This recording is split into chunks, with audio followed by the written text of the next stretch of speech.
स्वागत है आपका हमारे भक्ति अमृत चैनल पर। आइए जानते हैं क्या है हनुमान जी की बाल लीलाएं। बहुत समय पहले की बात है, किष्किंधा नाम के एक सुंदर राज्य में अंजना नाम की एक देवी रहती थी, जो देवों के आशीर्वाद से एक पुत्र प्राप्त करना चाहती थी। उन्होंने कठोर तपस्या की और उनके तप से प्रसन्न होकर पवनदेव ने उन्हें वरदान दिया कि उनका पुत्र स्वयं उन्हीं के समान बलवान और वेगवान होगा। इसी प्रकार चैत्र मास की पूर्णिमा को अंजना मैया ने एक ऐसे शिशु को जन्म दिया जिसका तेज सूर्य के समान था और जो दिखने में अत्यंत सुंदर था। यही शिशु आगे चलकर हनुमान जी के नाम से विख्यात हुआ। जब ये शिशु बहुत छोटा था, एक दिन उसे बहुत जोर की भूख लगी। उसने देखा कि आसमान में एक गोल लाल रंग की चीज चमक रही है। उसने सोचा कि यह कोई बहुत ही मीठा फल होगा और उसे खाने के लिए वह अपनी दिव्य शक्ति से आसमान में उड़ चला। वह चीज और कोई नहीं बल्कि स्वयं सूर्य देव थे, जो अपनी प्रचंड गर्मी से पूरे संसार को प्रकाशित करते हैं। नन्हे हनुमान ने बिना किसी डर के सूर्य को अपने मुख में रख लिया। पूरे संसार में अचानक अंधेरा छा गया। देवतागण और ऋषि मुनि अत्यंत भयभीत हो गए।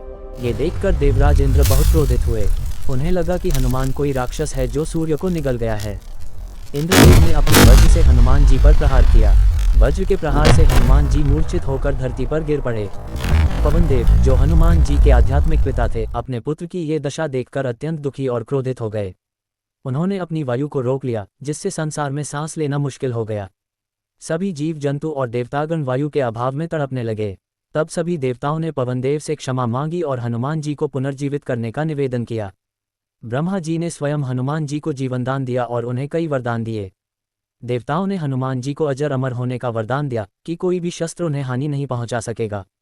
पवनदेव ने उन्हें अतुलनीय गति और बल का वरदान दिया। इस घटना के बाद से उन्हें मारुति, पवन का पुत्र और बजरंगबली, वज्र के समान शरीर वाले के नाम से भी जाना जाने लगा। बचपन में हनुमान जी बहुत नटखट थे।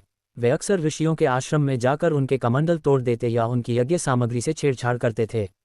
ऋषियों ने उनके इस उपद्रव से परेशान होकर उन्हें एक श्राप दिया कि वे अपनी शक्तियों को तब तक भूल जाएंगे जब तक कोई उन्हें उनकी शक्तियों का स्मरण नहीं कराएगा।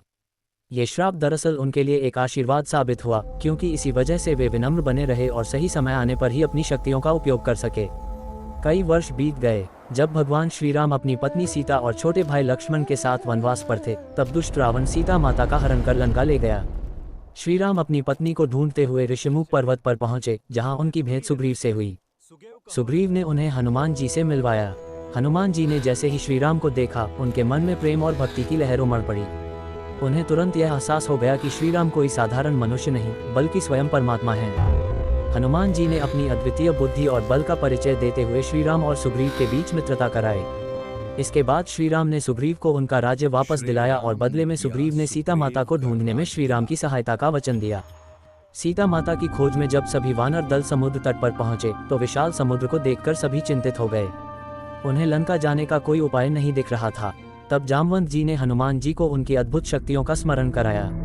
जैसे ही हनुमान जी को अपनी शक्तियां याद आई, वे एक विशाल रूप धारण करके एक ही छलांग में समुद्र पार कर लंका पहुंच गए। वहां उन्होंने अशोक वाटिका में सीता माता का पता लगाया, उन्हें श्रीराम का संदेश दिया और लंका दहन करके वापस लौट आए। उनकी इस वीरता और भक्ति ने श्रीराम का मन मोह लिया। आगे चलकर लंका युद्ध में हनुमान जी ने अतुलनीय पराक्रम दिखाया। लक्ष्मण जी के मूर्छित होने पर वे संजीवनी बूटी लाने के लिए पूरा द्रोणागिरी पर्वत ही उठाकर ले आए। हनुमान जी की सेवा, समर्पण, साहस और श्रीराम के प्रति उनकी अटूट भक्ति अद्वितीय है।